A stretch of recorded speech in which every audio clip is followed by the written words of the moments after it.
Good evening. I would like to welcome officers from NBN Co Limited and particularly welcome Ms Ellie Sweeney, the new Chief Executive Officer. This is your first appearance as Chief Executive Officer, so welcome. Thank you. I note you don't have name tags. Yes. We might want to rectify that for the assistance of everybody in Hansard and Broadcasting. So I believe somebody's trying to make you some. Okay. So what we might do is, if you would like to provide your opening statement, then I will get you just to put on record who each of you are and where you're sitting for the assistance of Broadcasting and Hansard. So, Ms Sweeney, please Wonderful. Go ahead. Chair, thank you, Chair. It is great to be in Canberra for what is my first appearance before the committee, so thank you. Tonight I'm joined by our Chief Financial Officer, Philip Knox, our Chief Customer Officer, Anna Perrin, our Chief Network Officer, Dion Libanovic, and Chief Development Officer for Regional and Remote, Gavin Williams. Before I start, I'd like to thank Philip Knox for his leadership as the interim CEO for NBN. I'd also like to acknowledge our former board chair, Kate McKenzie, and Director Alicia Parker for their contributions. Kevin Russell is the acting interim chair. I'd like to open with our financial positions, if I may, for the first half of FY25, the 6 months to December 31st, 2024. I'm pleased to report that NBN is on track to meet all of our key financial targets for the fiscal year as outlined in our 2025 Statement of Corporate Intent. During the half, we achieved total revenue of $2.9 billion, and that was up 4%. Our earnings before interest, tax, depreciation and amortisation was $2.1 billion, and that was up 7%. And we saw solid growth in business revenue, which rose to $599 million, and that's 5% up on H1 of 2024. Our operating expenses decreased by 2%, and that was compared to the prior corresponding period, and that was down to $821 million. The reduction is reflective of our efficiency and our cost optimisation initiatives, which helped mitigate continuing inflationary pressures. We continue to push fibre deeper into communities and to improve our fixed wireless and our hybrid fibre coaxial networks. Capital expenditure in the half of $1.9 billion was up 2% on H1 of FY24 as we invested in network digital infrastructure and in capacity. Our national broadband network now connects 8.62 million residential and business premises, and after adding more than 36,000 connections in the 12 months to the 31st of December 2024. And this equates to over 20 million Australians accessing the network every day, and NBN carrying more than 80% of Australia's data traffic. Our results reflect discipline in our capital management plan and our ongoing focus on our customers, on simplification and innovation to become a sustainable business. Since completing the initial build in 2020, we are upgrading virtually every part of our network. It is core to our strategy to provide improved network reliability, greater capacity and faster speeds to more premises around Australia, while ensuring that all Australians can reap the economic and social benefits of fast broadband today and into the future. To that end, 82% of homes and businesses, or 9.4 million premises across the country, are now close to a gigabit capable. We're on track to complete upgrades to the local fibre network that will enable 3.5 million homes and businesses served by fibre to the node, along with 1.5 million served by fibre to the curb, to upgrade to fibre to the premises by the end of December 2025. This will take the percentage of homes and businesses that are near gigabit capable to over 90%. In the 2.5 years since we launched our Fibre Connect program, a total of 628,000 premises have upgraded to full fibre connections, gaining access to the most reliable, resilient and future-ready technology, coupled with the fastest available NBN residential and business speed tiers. In fact, well over 50% of all new service orders in December were for wholesale plans that were 100 megabit download speeds and above. On our network, built to carry large volumes of data, We are seeing ongoing growth in traffic as consumers continue to adopt higher speed plans and use the network in new ways like healthcare and business, education and entertainment. In fact, just last Friday, through the busiest hours of 7 p.m. and 11 p.m, NBN recorded the highest peak traffic in its 15-year history, nearing 33 terabits per second. The business case for ultra-fast, deep-capacity NBN network has never been stronger. Economic research from Accenture, commissioned by NBN, estimates that a faster, high-capacity NBN network will improve gross domestic product by around $400 billion to the end of the decade. This GDP increase is forecast to be felt across all of the nation, with increases in average broadband speeds having 16 times the impact in remote areas and twice the impact in regional areas than in the capital cities. At a network level, we continue to prioritise reliability, capacity, security and speed. And that's why the recent announcement of a joint investment of up to $3 billion in equity from the Australian government, coupled with more than $800 million from NBN, to provide an upgrade path for the remaining fibre-to-the-node network across Australia, is critical for lifting our digital capabilities. Significant upgrades have also been completed to our HFC network, which currently services around 2.5 million premises. HFC customers can now access our highest residential and business speed tiers alongside customers on FTTP, and they'll be the first to stand to benefit from the boost to our highest speed products planned for this September 14 of this year. Our fixed wireless and satellite upgrade program has been completed on time and on budget, and it's now delivering fast broadband to Australians in regional remote areas where fibre is not available. There's been a lot of recent interest in low Earth orbit satellites for NBN. As a statutory infrastructure provider, it's essential we have a range of technologies to service the connectivity needs of all Australians, no matter where they live. Currently, our aim is to have a LEOSat offering in place before our Skymaster geostationary satellites reach end of service in the early 2030s. We are advanced in our procurement process for selecting a LEO service provider, and I look forward to having more to say about this very soon.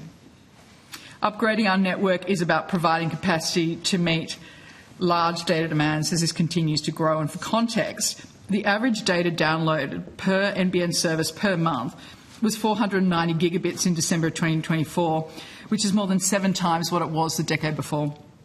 As technology innovation advances, multi-gigabit broadband speeds will become increasingly essential to support the explosion of data-hungry applications like virtual and augmented reality, AI and large language models that are fast becoming mainstream. For business, faster broadband will drive productivity gains and innovation and a chance to access new markets online and talent from anywhere. Australia needs to be future ready, and NBN's strategy is to make sure that it is. It's also why we continue to support the Australian Government's School Students Broadband Initiative, the First Nations Community Wi-Fi, and engage with the Low Income and Digital Inclusion Forum. We do operate in a competitive environment, and the growth in our customer base comes in context of this intense competition, including from mobile broadband, fixed wireless, and of course from the LEOSat providers. That level of full and open competition is what makes Australia's telecommunications sector so dynamic. It's also why NBN is focused on delivering reliable, fast and robust wholesale broadband services to meet the current and future needs of our customers, and why we worked collaboratively with our retailers and our regulators on initiatives like new and improved speed tiers and service standards as part of our replacement module application under the Special Access Undertaking. Let me close by saying what a privilege it is to be leading NBN at a time when Australians are increasingly dependent on broadband connectivity in almost every aspect of their lives. NBN is not just building and maintaining infrastructure for today, it is making a fundamental contribution to the social and the economic fabric of our nation. Thank you, Chair. We are now happy to take the committee's questions. Thank you. Fantastic. Thank you. This morning we had quite a lot of conversations about the low Earth orbital satellites by nature of the announcement made by the Minister this morning. To open up that D2D access in areas where there isn't coverage. How do those sort of LEO stats compare to the fibre in terms of customer experience and capacity? It's a great question, Chair. I'm going to throw to my colleague here, our Chief Network Engineer. Dion's in a fantastic position to give you, I think, some colour around the difference we're seeing about low Earth orbit satellite versus the full fibre network. And I think it's important for me to say, up front, we definitely understand that there is a place for LEO, particularly in a country like Australia, which has such a wide country and obviously a lot of low density and rural and isolated environments. So I think, again, I'm going to throw to Dion and he can give you, I think, a very informative answer. Thanks for the question, Senator. So, low Earth you could orbit. Just start with your full name and title. Apologies for the record. Dion Lubanovic, Chief Network Officer at NBN. Low Earth orbit satellites do have a part to play in servicing low density parts of Australia. However, when it comes to serving medium density or high density populated areas, the ultimate choice on how we make sure that we service future needs is fibre. LEOs are not designed to be built or designed to actually operate in medium and high density populated areas. It is a great advance in satellite technology, but there are a number of challenges when you think about how LEOs can actually work for that medium and high density areas. A couple of those challenges include the fact that LEOs need to share broadband capacity across geographical areas that it serves. Each satellite itself covers around 300 square kilometres. So when you think about, and you put that in perspective of what that looks like in a metro area, we're talking around 30 metropolitan suburbs together, and that whole share capacity, that whole coverage needs to be shared across all of those areas. So depending what your neighbour down the street, further down in the local community, more broader in the suburbs over, if you used it in that location, your service speed and your service performance could potentially degrade depending on what those neighbours and the local community are actually doing. Any wireless service, whether it's a mobile service or a LEOsat, uses what we call wireless spectrum, and wireless spectrum has limitations. There's only so much of that spectrum available, and how users may use that has to be shared overall. So whether it's mobile network or LEOsats, they have that in common. If you compare that with a fibre network, which we call, and what I like to talk about is like having a dedicated digital superhighway into your home or business. No matter what your neighbour is doing, no matter what is occurring in the suburb over, more broadly, you have that dedicated connection pathway that operates consistently through all hours of the day. Senator, this is also not theory in terms of how this comes about. More broadly, we've seen this in the lived experience of what customers are seeing. The ACCC's independent measuring broadband report, which was released just a couple of months ago, highlights that consumers are seeing on a LEOsat service speeds that degrade by up to 31% through those busy hours. The busy hour is anywhere from 7 p.m. to 11 p.m. And that's because most of the users in that coverage area are using that service at that point with that shared spectrum and sharing that actual coverage and capacity.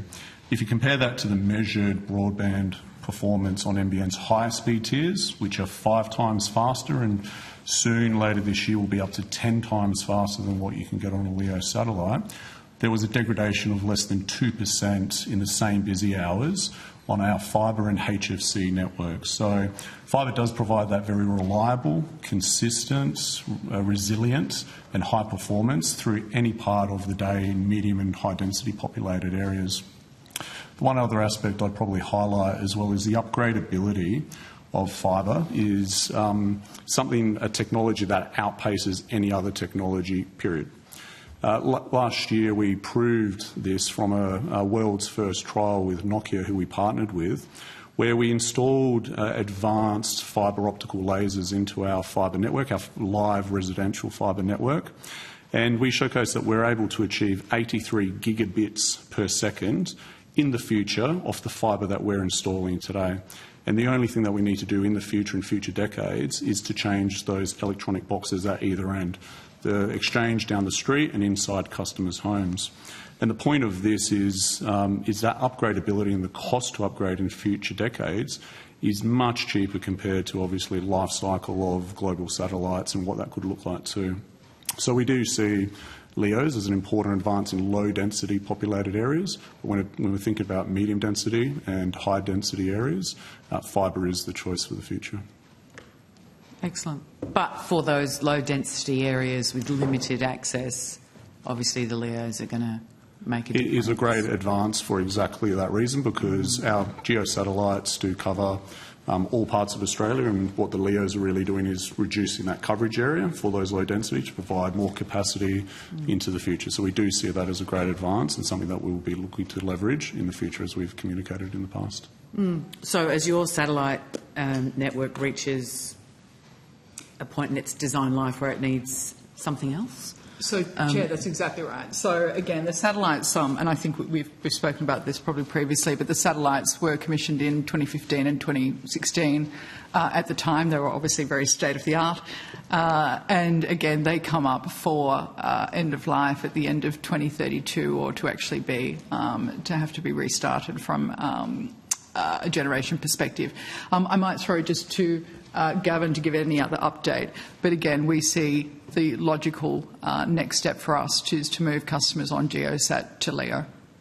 Yeah, thanks, Ms. Sweeney. So, I've testified before in this committee about the fact that we have been in a careful process to explore opportunities and options around our satellite service, taking into consideration that the current satellites estimated to run out of fuel, the first one about October 2032 and the next one early in 2033. So the exam question was really to explore what options were available, in particular in relation to low Earth orbit satellites, so effectively testing whether there is a buy versus build kind of opportunity for that satellite. And as Ms Sweeney said in her opening statements, that process is well progressed. And we in fact aim to have a LEO-based service available before the expiry of the current generation, and that, of course, takes account of some quite significant considerations. We are the statutory infrastructure provider. There's considerations around definition of what a service looks like.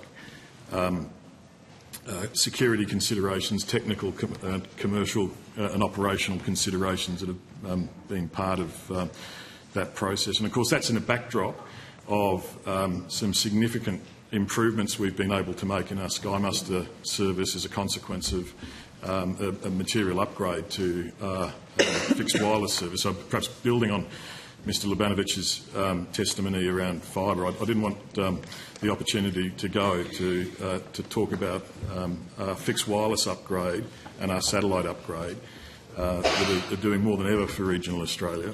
We've recently announced the completion of our fixed wireless upgrade that includes pushing the boundaries from around 220,000 square kilometres to 345,000 square kilometres. So it's, to put that in perspective, that's like adding the surface area of the island of Ireland to our network. It's quite a substantial kind of area. That's enabled us to reimagine the capacity management on our existing satellites. So ahead of any strategic considerations that we're talking about in low Earth orbit, we've been able to lift the speeds and offer uncapped data to our SkyMuster satellite customers and lift the speeds and capabilities of our fixed wireless service with now superfast plan available to a good proportion of our coverage area, with speeds up to 400 megabits per second and beyond. So these are speeds that are not currently available on low Earth orbit satellites. So we have a terrestrial capability in the NBN network in our fixed wireless service now that frankly it's a world-class kind of capability, and I think it's important that consumers are aware that these kind of capabilities exist. You don't have to go out and spend $550 on a terminal. You don't have to pay for a professional install. NBN can take care of that, and there's some very cost-effective plans available, whether that's on SkyMuster service or fixed wireless. Great, thank you. Thank you very much. We might go to Senator Hanson-Young. Thank you, Chair. I don't have many questions for you tonight, but I do have some questions about the the budget for advertising for NBN. I noticed over the summer NBN was advertising at the cricket. Yeah.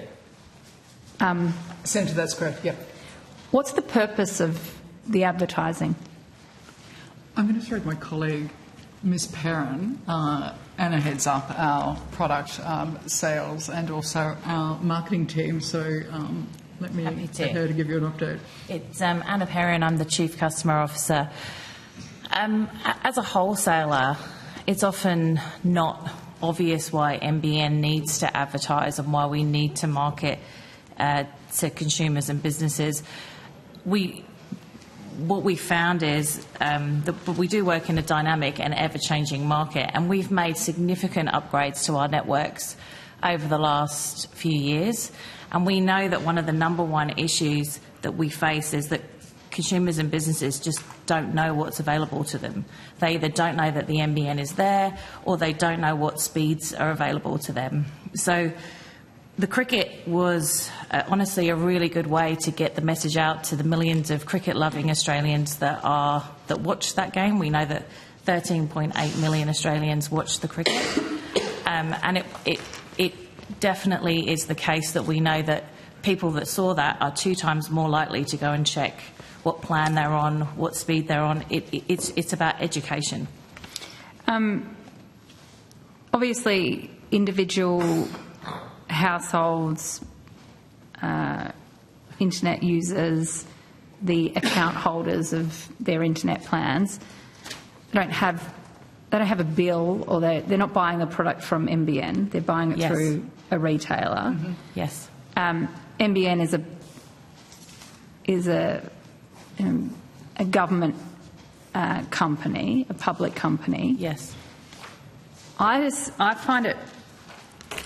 I just wonder whether the money could be spent on delivering better services to the customers than on promoting the NBN brand at the cricket. Senator, if I may, one of the challenges is we work with 120 retailers that offer NBN services, but not all of those retailers offer all of our products or offer all of our services.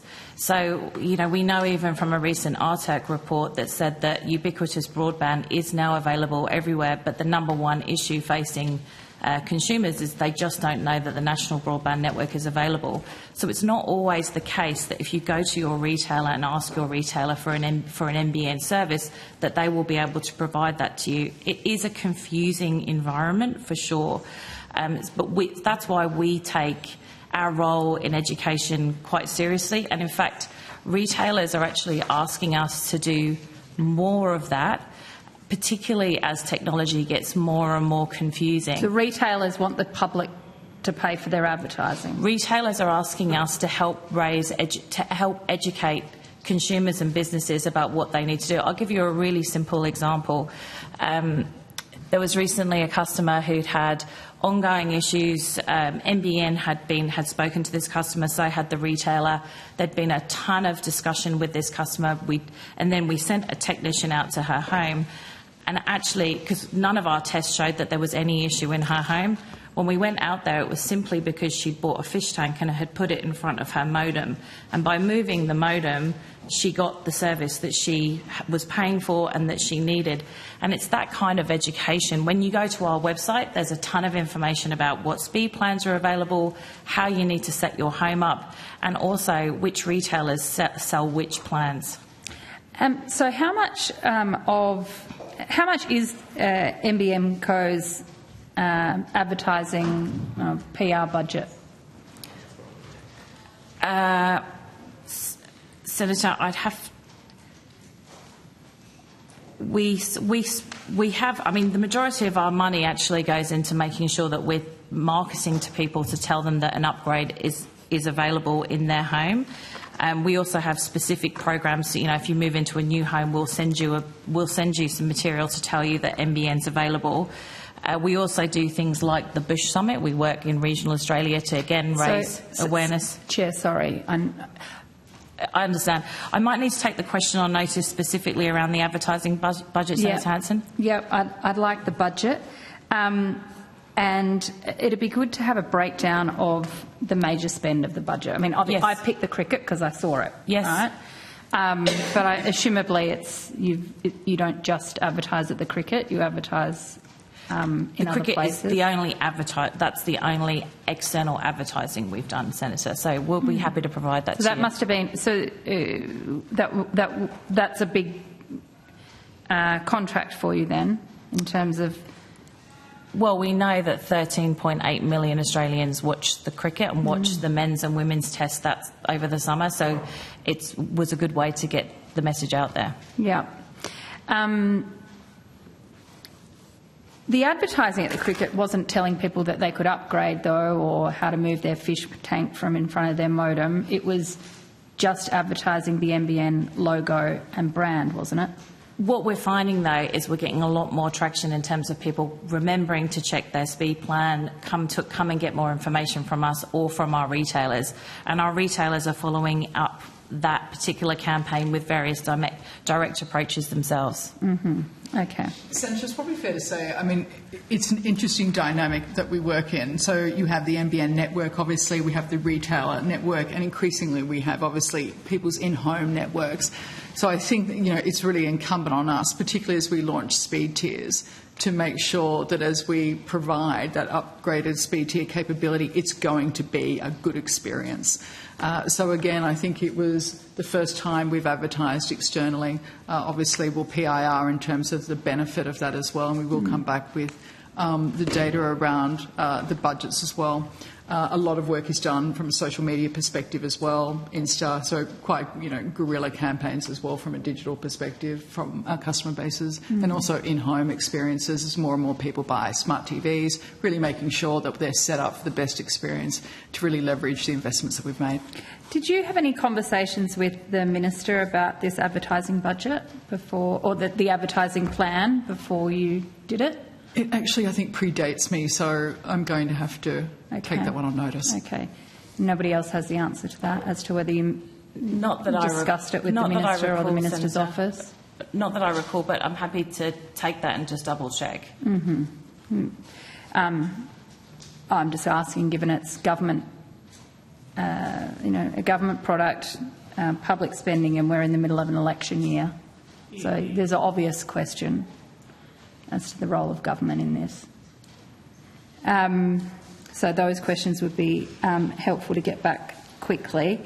And you're saying that, Ms Sweeney, you're saying that you'll do an analysis of this, and so we can expect to have that perhaps at the next estimates? I think it's fair to say that it's the first time NBN's done it, and of course we'd be doing some analysis on the benefit and the return around that advertising spend. Yeah. So obviously I've asked for the budget. It'd be good to have a dollar figure, but I'd also like it as a percentage of kind of administration management costs. And I'm wondering what fits under that. Obviously, you're saying the cricket was the first time you did it, but there must be other PR spends, as you're saying. There's social media, there's other things. The majority of the money that we spend actually goes into things like sending you an email or, we send the premise, we might send the premise like a notification just to say fibre is now available at your home. That's the majority of our spend, but we can get you the breakdown. Yeah. And have you discussed with the retailers what they should be chipping in for this type of education, seeing as they're the ones making the money off it? We have people sign up for the internet. They pay their bill to the retailer. They're the ones who are banking the profit. We have great relationships with the retailers that we work with, and many of them do a lot of work themselves. They spend a lot of money on marketing themselves. We also have what we call a marketing development fund, where we will contribute $1 and they will contribute $1, and we will do that together. Mm-hmm. Okay, Chair, thank you. Thank you. Senator Cadell. I'd like to stay on the same point. I find it amazing, the answers here. You're saying that cricket is the only external thing you got and you don't know how much it costs?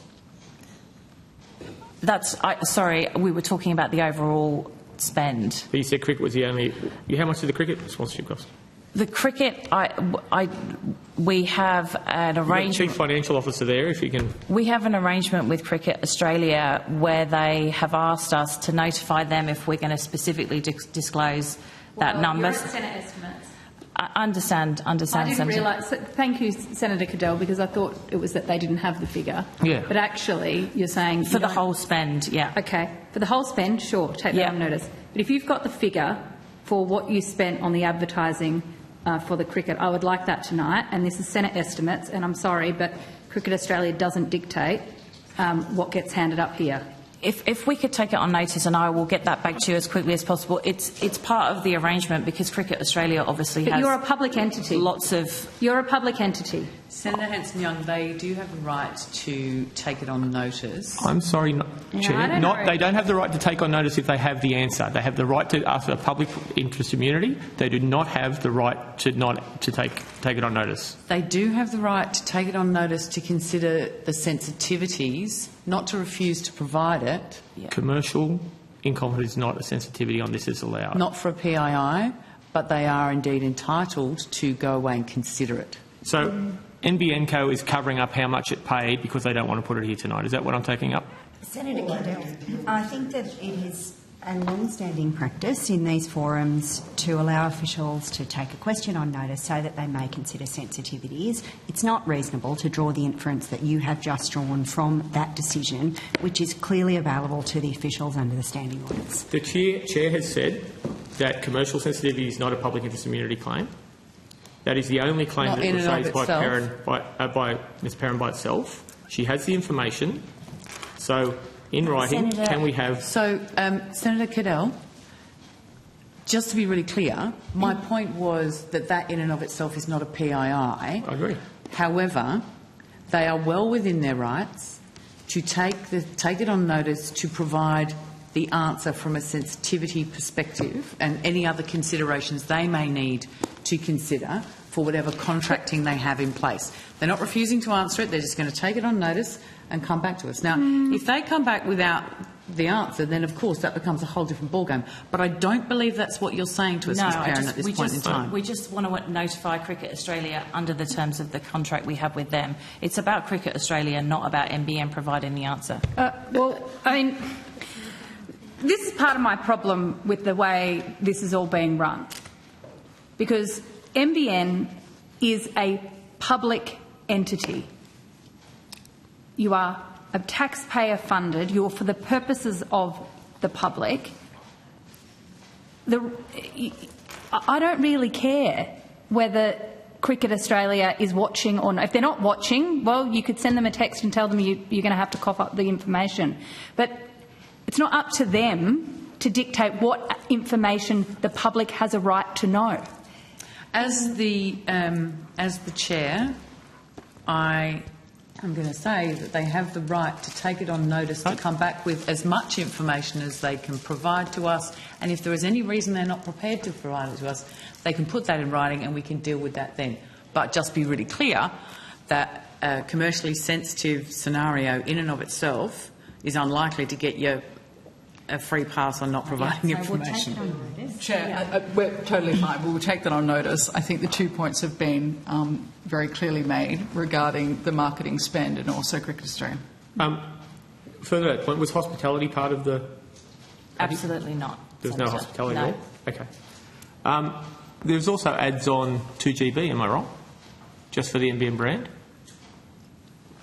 I'm sorry, Senator. I'm not sure whether we. I don't. That's not something I recall. It could have been part of our Bush Summit work that we did earlier this year. Earlier this year, okay. So in the ACCC Special Access Undertaking Annual Expenditure Report that was published on 19 December, at least a number for $65 million being on marketing and product cost for the previous year. Would that sound about right to you? I'd need to go and check. I'm happy to take that. Do you have that, Mr Knox? I'd need to check that. So you don't have the financial figures for 24 in front of you as Chief Financial Officer? I don't know that specific number. I'd have to look that up. Can you look up what it was? So this, How do we come to budget estimates? without the answers to basic questions such as expenditure. It could be probably the number one thing we're going to be asking here about today, and we don't have basic answers for this. We've got a cash burn. What was the cash burn, I think you said? $781 million? Now, what period are you talking about, Senator? So what was the cash burn for the last financial year? I think, Senator, if we go to the last half or the last financial year. Last half. What's the cash burn for last half? If we go for a couple of things. If we look at the cash position for the organisation, and I'm on page 18 of the document, Philip can jump in here, but the operating cash flow was 1.977 billion, and that was up 7%. I will get to the number. There was then the capital expenditure. There was some injection from the federal government of 528. There were lease payments of 610. There was interest on borrowings at 520. And so the free cash flow position was a negative, to your point, of 507 million. And that was a delta from the previous half of 514. So again, that was a slight improvement of 1%. So the operating cash flow of the business was up 7% of 133, and it was negative 507. So we burnt $500 million of taxpayers' money in 6 months, that's after including another $500 million from the government. So probably more $1 billion. Without that injection, we've spent $1 billion of taxpayers' money, and we're not keeping flow of expenditure like marketing. And to Senator Hanson's point, it was just brand marketing. There was no call to action on check your plan. There was no Sky Muster that's getting killed by Starlink linked to it. It was pure brand. And we talk about 121 customers. How wouldn't 80% of your business be basically 3 or 4 customers? Yeah. Well, maybe a couple of things to address your points there. In terms of the actual capital expenditure for our business, and again, Philip, I don't know if you want to jump in here, but in terms of the capital expenditure is clearly articulated. And so again, the burn in your parlance has been around the fibre upgrade program, which again was $845 million. The fixed wireless upgrade, which again was 376. Again, network upgrades and capacity, because I think, Senator, as you're well aware, we not only do we operate, maintain, but we do obviously upgrade the networks and spend money, particularly on keeping this critical infrastructure asset in the right state that it should be. Connect and assure, so upgrading customers from a connection and also assurance. And then $169 million was spent on IT and also on security. I get that, but we're coming here, and the testimony of Mr Knox was I'd have to look that up. So we don't have these financial figures there. Was the minister have to sign off on the cricket sponsorship, or was that done at CEO level? It was done at CEO level. Okay. I'll move on from there. I've got real concerns about what that was and how it was. It looks to me like it wasn't all it was meant to be. Well, you mentioned you're talking about LEO satellites. You're talking about providers.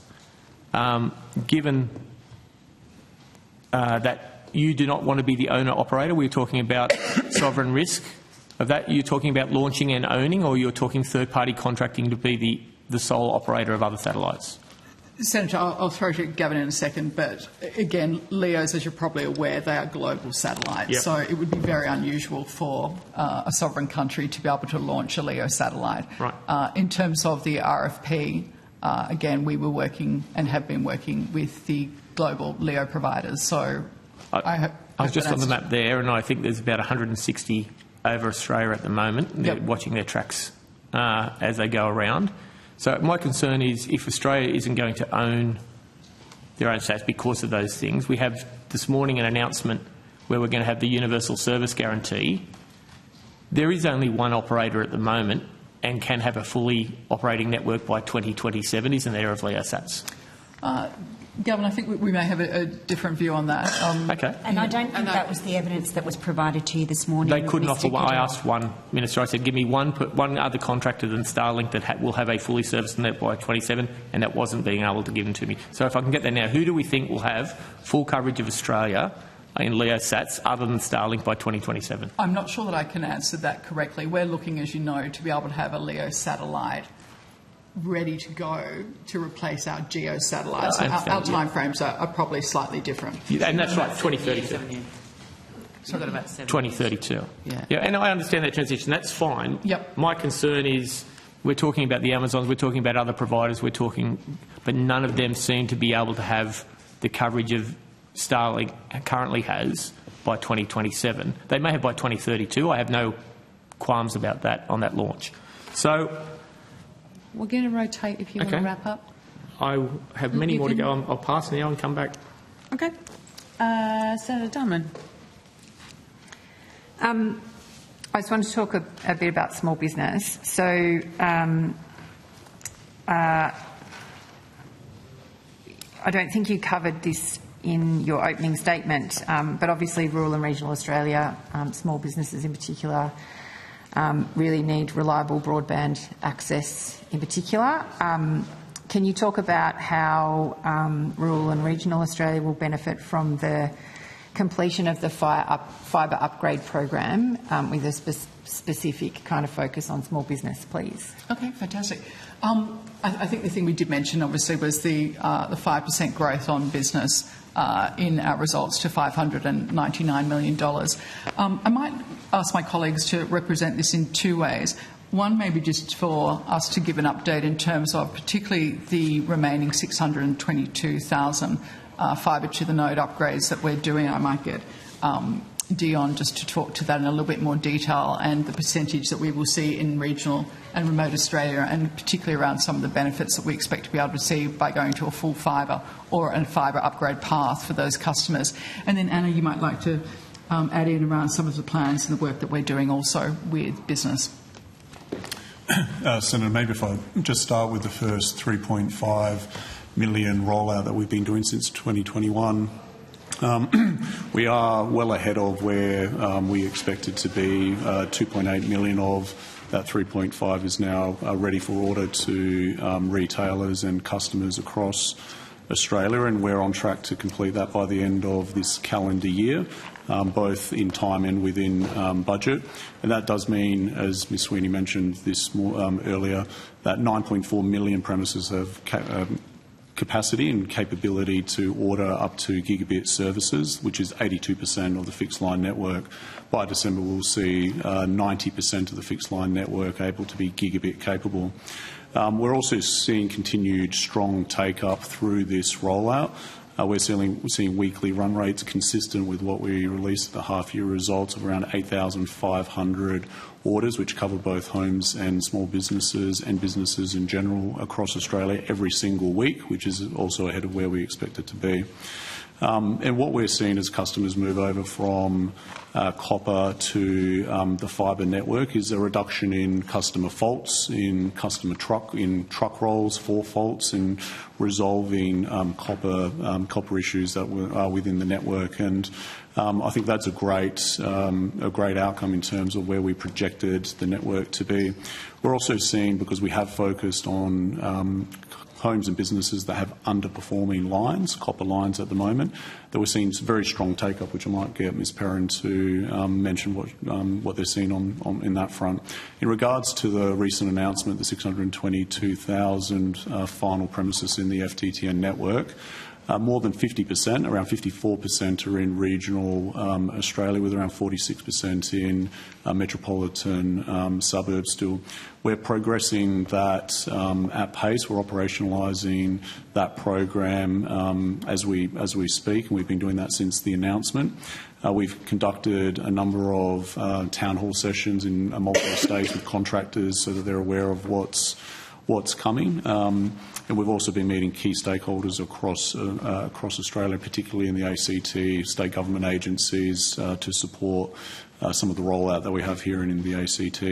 We've already initiated design activities for that rollout to begin getting fibre and construction activities underway by June of this year, and we expect the first cohort of that 622 to be released to retailers to market by the end of this calendar year.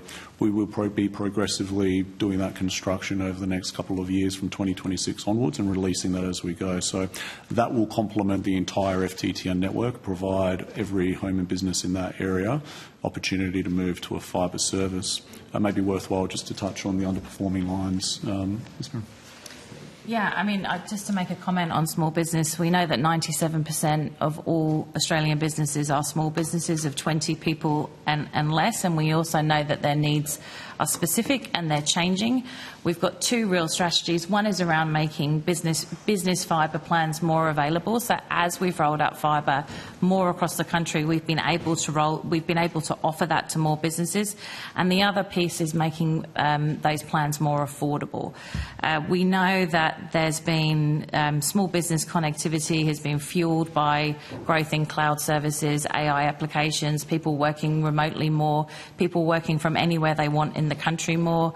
There's a 35% drift from the city to the regions, and we know that that's going to continue. And in terms of more affordable, our business fibre plans have already reduced 35% from July 23 to July 24, and we're actually planning another 21% reduction in price towards the end of this year, because we know how important it is for businesses to be able to access those sorts of services. That's really our strategy. Thanks. So that's a 56% reduction in small business plans by the end of this year. That's right. And we've seen over the course of this year a doubling of small businesses that have taken up those plans. Still relatively early days, so it's 22,000 small businesses that have taken up those plans at this stage, but it's a doubling since this time last year. And do you expect that to increase with the additional decrease? And do you have a plan about where you want to get to with that? Yes, Senator. And as more retailers are in market selling those plans as well to businesses, yes. Thank you. Senator, it's also obviously as more of our footprint goes from copper to fibre, it then provides a greater opportunity for small business to not only attract those plans but also to move up speed tiers. So particularly interesting if you do have more people on your network, so the number of connected devices and the downloads, for example, it becomes really important to be on a full fibre network for those customers as well. And apologies, just to correct the percentage, it's not 56, it's 49% as it compounds. It's not the two that don't add together. Yeah, okay. Still 49%? Yeah, still 49% though. Halving. Okay, thank you. Thanks, Senator Hanson-Young. I'm waiting for my answers, so that's fine. Okie dokie. Senator Davey. Thank you very much, and welcome, Ms. Sweeney. Thank you. And thank you for your very comprehensive opening statement. I was starting to think you'd forgotten about the Sky Muster customers, but you got there. I did. Thank you for bearing with me. Mr. Williams knows my passion for Sky Muster. Notwithstanding, I note the end-of-life expectancy of your current GeoSat network, but I see in your most recent network premises report released on the 20th of this month, total Sky Muster connections continue to decline, and in fact they're now down to around 81,142 from a previous 2022 report of 108,445. Is that correct? Will definitely be the 81,142 is correct, Senator.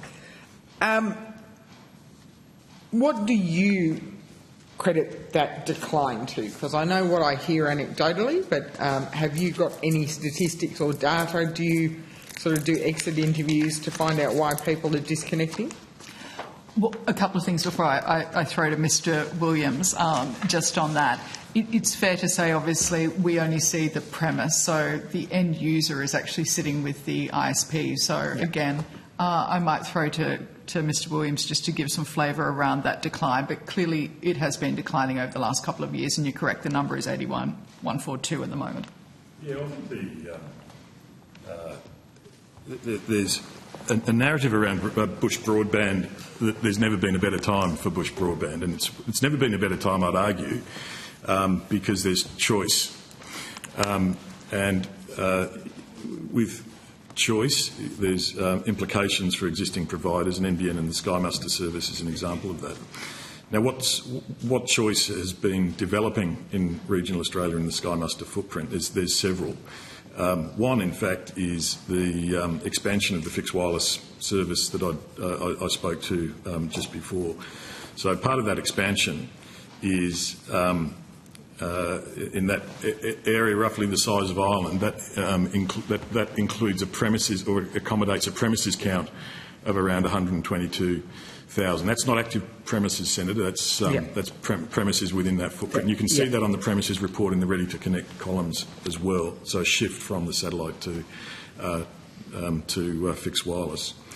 Of those, there's about 19,000 active satellite customers who are now eligible to purchase a fixed wireless a fixed wireless service. And I've got to say, I'm a beneficiary of that on my failed farm down in southwest Victoria, where I was previously running my modest part of the NBN business using the Sky Muster service, Sky Muster Plus Premium, never skipped a beat. And I was able now to migrate to a fixed wireless service, which equally doesn't skip a beat, and pretty amazing that I get 400 odd megabits per second through a line of trees. Lucky you. To the dormant. So, and the other choices out there would be current Sky Muster GeoSat, and then other people are moving on to. So there's an expansion of the mobile networks as well, and the expansion of plans in those mobile networks. So if you think about... You haven't spoken to anyone since they turned off 3G, have you? Because I can promise you there are people on mobile networks who are now regretting moving to mobile networks. I've spoken to many, Senator, and I wish they knew about Sky Muster. And of course we've talked at some length here already this evening about low Earth orbit satellites. So... yeah, there's a lot going on, and for our part, what do we do about it then? As I mentioned, we've expanded our fixed wireless service, we've expanded the capabilities of the Sky Muster service, lifting its speed to a level actually that we didn't anticipate was possible. So offering speeds of 100 megabits per second and uncapped data. So the utilisation... On the Sky Muster? Sky Muster Plus Premium, Senator, do yourself a favour. I know, that's why I'm surprised, because I'm not feeling it. Well, if I can... very cost uncapped data, so no more data. The uncapped data, I know. 100 megabits per second. But the 100 megabits a second, So now the Sky Muster Plus Premium customers are using, on average, around 200 gigabytes a month. Like a decade ago, the interim satellite service was scoped at 20 gigabytes a month maximum. Yeah, and a decade ago we didn't have streaming services. So what are we doing? I'd love to see these numbers not decline. But what the imperative for NBN is to make sure we utilise those assets to their full capability. And frankly, Senator, I argue we are. And in fact, the utilisation of those assets is north of 80% of the network capability. So that's what we're doing, and many happy Sky Muster customers on that network. So I'm interested, just asking for a friend.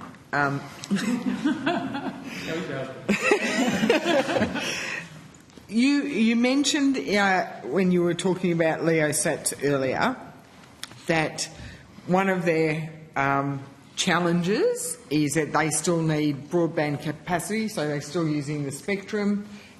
Do LeoSats use the same spectrum that GeoSats are using,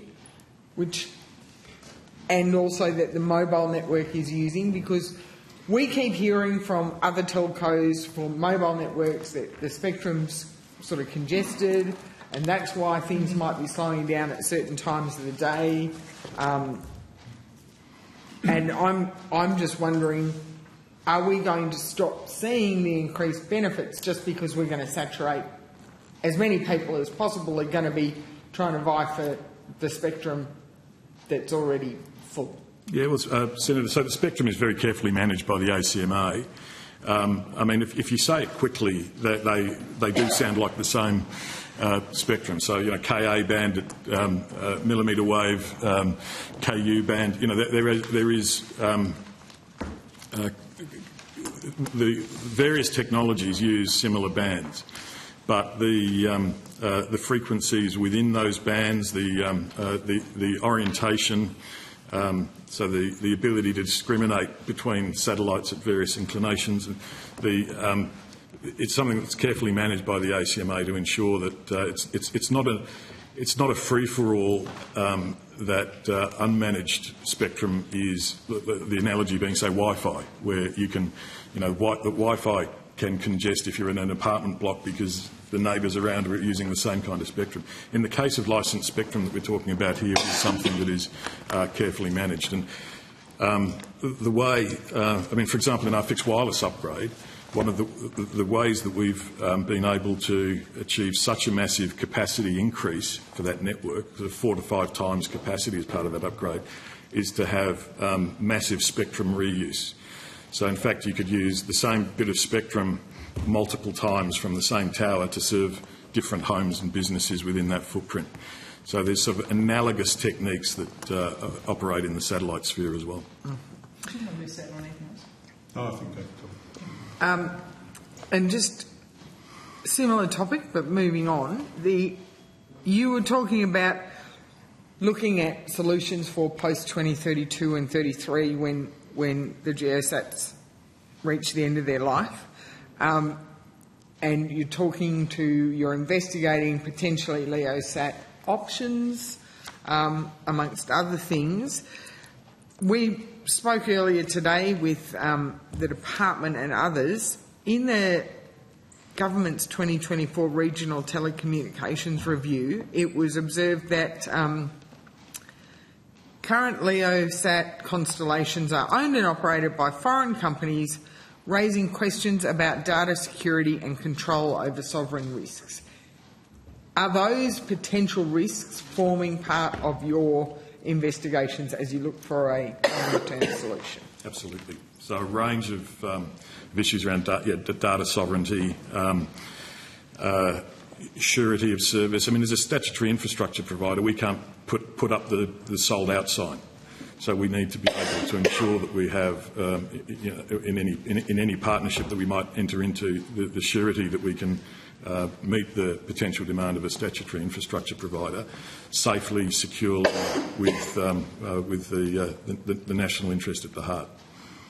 Senator, it's definitely formed part of, obviously, the RFI process that we've been going through. It also goes through things like lawful intercept. There are a number of things that we really need to take into account here, and obviously, from a broadband provider, and as Mr Williams has already mentioned, being the statutory infrastructure provider, again, we take that and the regulations very seriously as well.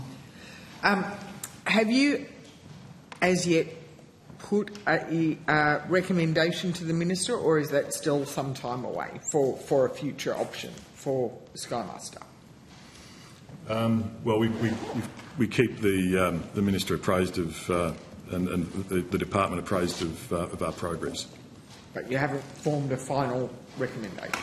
Well, we haven't got a... we're not in a position where we've got a final proposal that is inkable, if that's another way of responding to it.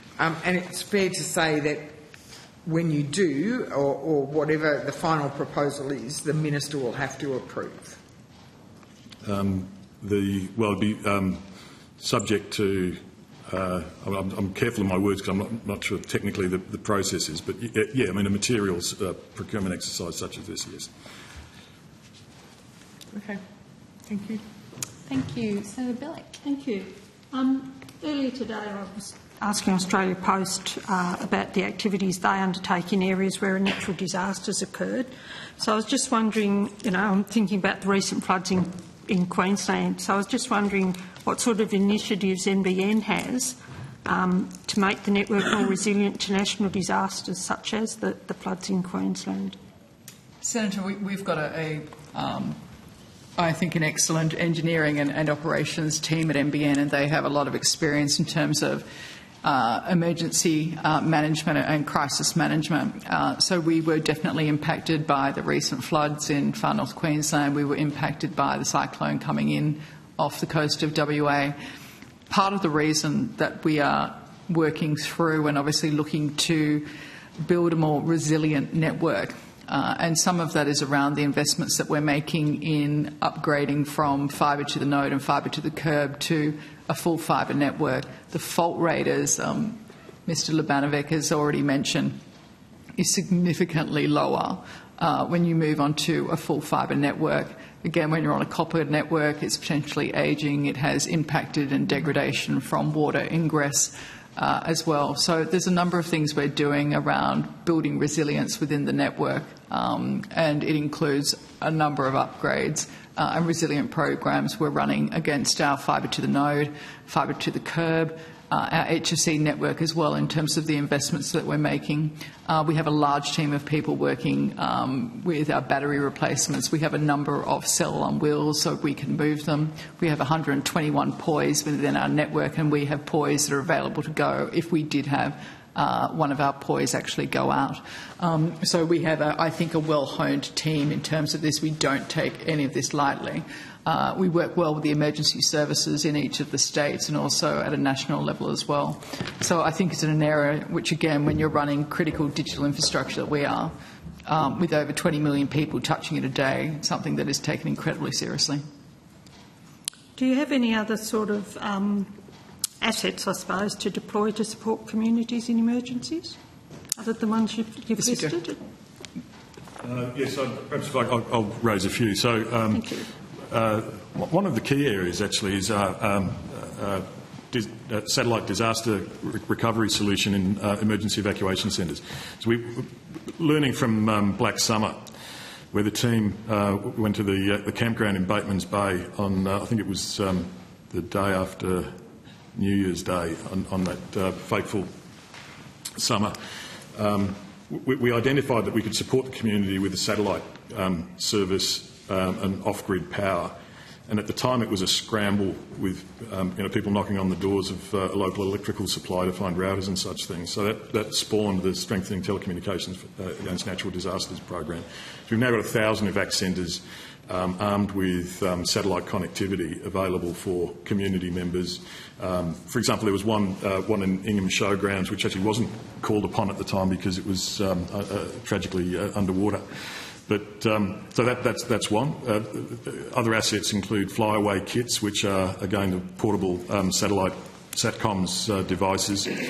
The temporary network infrastructure that we've spoken about that can act as, just as it says on the tin, a network system that would replace another system were it to be damaged in, say, a fire or flood. But frankly, one of the key considerations in these kind of emergencies is power resilience. In the case of some of our key fixed wireless locations, we've deployed what we call hybrid power cubes. And what these are solar. They're sort of an integrated device that includes solar power, big battery banks, diesel generator, and a big fuel cell. So they're situated permanently in these locations and able to power the tower if the mains power fails. We also have a large number of NBN-owned diesel generators that we seek to pre-deploy when we can foresee potential events such as the events in far north Queensland. And we have many more of these generators with some of our field delivery partners ready to deploy. So when it's safe to do so, we would deploy those. I note in the Grampians, the tower up at Mount William suffered some significant damage and the power was out. We're actually able to utilise some shared power temporary infrastructure there, and just as if it's dry and fire event down in the Grampians and rain up north. I mean, we cop it all in this country. It's a vast country. Yes, indeed. You mentioned full fibre network move to that. How does the deployment of that sort of reduce the impact of disasters? So, I mean, floods is pretty obvious, I suppose, as an example. Thank you. What we see is fibre is, on average, about 8 times more reliable than the copper network, and that is due to water ingress that goes into copper joints through to especially what we've seen recently in Queensland with flood damage, rebuilding the FTTN nodes, which has batteries within their power packs, different types of electrical equipment. Those nodes are powered. We've got battery backup in the street network, but obviously when power and electricity grid does go down, we have to deploy generators to keep that up and running. Sometimes you cannot get a generator in to a number of these areas. When it's flood damage, safety is absolute priority for our workforce internally and externally in that regard. So a fibre network has no need to have power in the street. It's passive fibre cable, optical glass, all the way through from the local telephone exchange through to the end customer's home. So that inherent reliability and resilience is built into that fibre cable. And floods, wind damage, those types of aspects, especially if fibre is underground, and we try and underground as much of our fibre as possible where it economically makes sense too, that stands the test of time. And that's back to my earlier mentioning around the upgradability of fibre in the future is about changing the boxes, the electronic boxes at either end, and not having to change that network. So that is why we are seeing less and less network faults and customer faults. And in the event of Queensland, for instance, when there is flood damage, the network is ready to go when power comes back on for customers inside their homes and businesses. Okay, that's great. Thanks. Thanks, Chair. Thank you. Senator Cadell. Thank you. Comms Day report on 20th December, that same report, the NBN Special Access Undertaking Annual Expenditure Report, said that the fibre to the node premises cost exceeded your forecast by 29% and fibre to the premises by 27%. The actual costs were redacted, and I get that. I don't want that here. But how do we get that so wrong? So I don't recall the report, Senator, but if we're talking about we're over our estimate of spend on fibre to the node and fibre to the premises. Most of that is volume. It's all volume related. So the actual process of that, are we talking about $3.8 billion to roll the rest of the fibre out to 622,000 homes? Are they the right numbers? Yep, that is. How do we recover, according to my calculator, $6,109 per home when we're making, you've got your operating costs and everything? That is a massive, massive return on capital, isn't it? It's a very minimal return on capital. It will take a huge amount of time to pay that off. Senator, look, your point is obviously very clearly valid. To go back to the original $2 million, obviously that was the we had easier access when we started with that process, and the cost per premise was lower. Then we moved to the next 1.5. The cost per premise, as you know, went up from there, and there was a blended cost, which was about $1,200. So if you look at the recent announcement around the 622 at the current cost of $3.8 billion, you're correct. It comes in at about $6,100. Now, that assumes that we would be 100% rolling out into every home in that 622 or home and premises. We estimate... So we might even not get that. If every 50%, it could be $12,000 per home that connects. Well, we actually think we'll get closer to the 95 in terms of building out that local fibre network.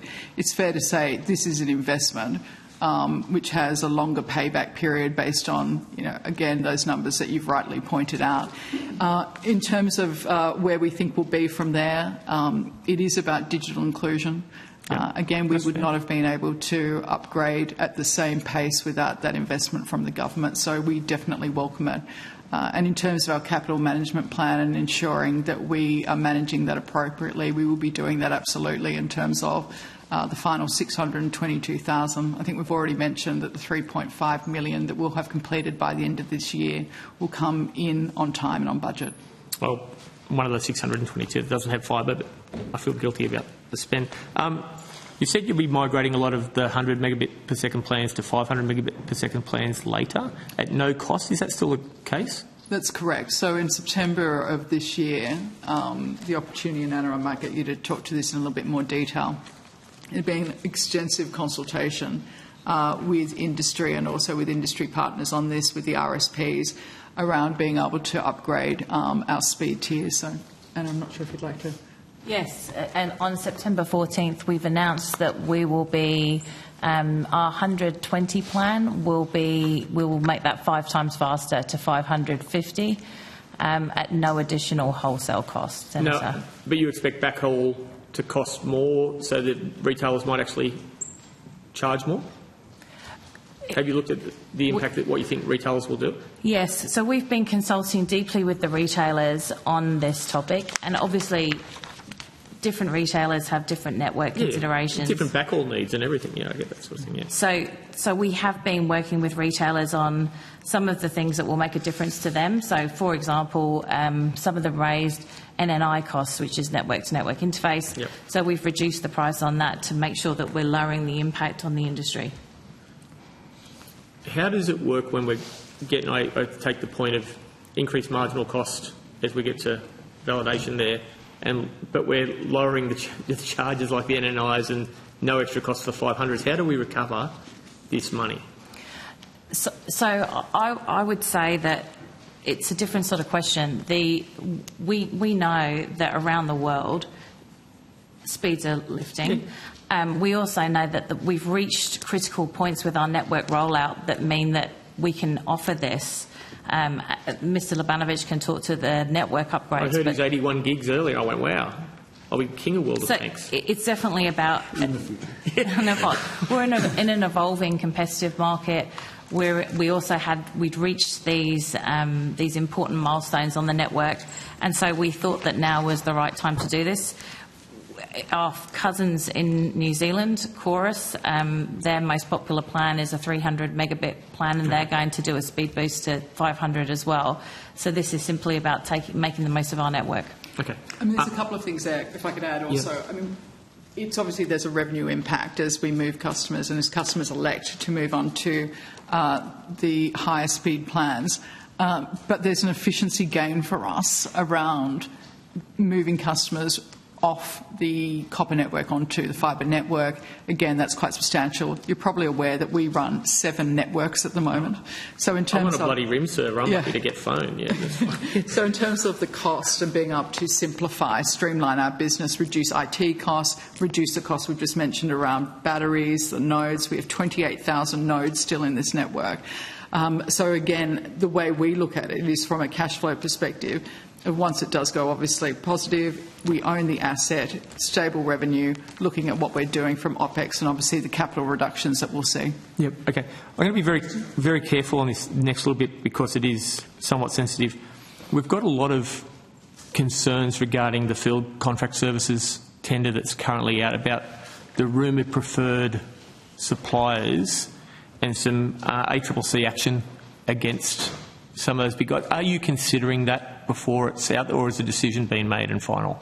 I'm not going to name names on this because I don't think that's valid. We appreciate that.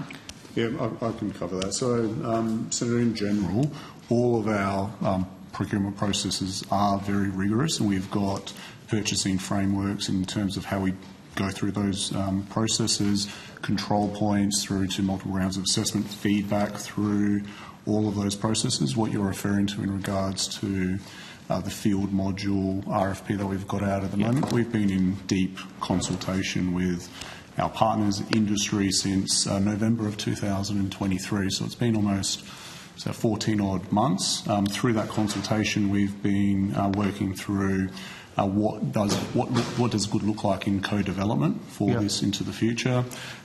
We finished that consultation in June of last year, went to RFP in August of last year, been in an evaluation process since then, and we are still in that evaluation process. So you are still in it, sir? The RFP has not been concluded yet. As part of the process itself, we do indicate to our partners and parties that are part of that process who is preferred and non-preferred as we get close So to the some are conclusion. already out, but the final one's not. Well, we say preferred or non-preferred because we haven't yet concluded terms and conditions with preferred parties. Once we have concluded that, then we formally write to all participants around the outcome, which is where we're not there yet. Absolutely, there is a supplier code of conduct in regards to all procurement processes around ethics, around expectations of what NBN has, around bribery, corruption, independent assessments, around working with other participants, and we've been very clear through that supplier code of conduct and especially through the field module in regards to expectations through that. So we're very confident in our due diligence through this process thus far. But you have been made aware of the ACCC charges against some participants? We are aware of that. That's all I know. Yeah, we are aware of that. Yeah. Great. Thank you so much for coming. Just one wee point. The conversation about costs and where it's going on, there is a much broader benefit to the country in terms of access to education, access to online health services, access for small business to contact their customers. Surely that plays a part in this part of the development of the network. Appreciate that, into the future you're going to hold your own and that'll be great and there'll be a return on investment. But surely at this point in the game, the further investments that are being put in by yourselves and also by the government are about the betterment of our society and access. Absolutely. I mean, again,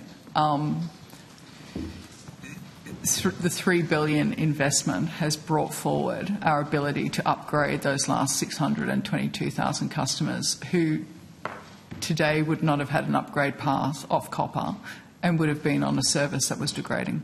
So again, it's a great opportunity for us in terms of, again, we talk a lot at NBN about lifting the digital capability of Australia. Again, being new to the organisation and starting in December, it is an incredibly purpose-led organisation. And I think, again, it is not lost on anyone the nation-building opportunity that we have now. And I think the importance and the criticality of getting it right and the real privileged position that we are in. And if I might add, Senator, it is a very significant investment from a Labor government perspective also, because the NBN was envisaged as a service that would be nation building in its impact. We had a decade where we had the multi-technology mix. You heard about the legacy impacts of having so many different networks and the cost to the NBN of that approach. We wasted a lot of time under the Liberal and National parties. I am surprised to hear criticism this evening of the investments that are being made now and the equity funding that is being made to complete this project for so many households that will benefit from this really economy-changing, community-changing technology. I had understood, actually, that the Coalition supported this equity investment. I'm now confused based on the questioning we've received this evening, but I imagine that the Shadow Minister may at some point clear that up.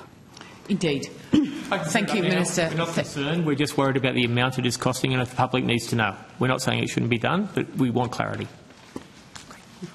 Okay. Ms Sweeney, everybody else, thank you so much. Welcome and good luck in your endeavours. No doubt we will have the joy of seeing you in front of this committee a lot more into the future. Wonderful. Thank you so much for your time, Senators. Thank you. Thank you so much.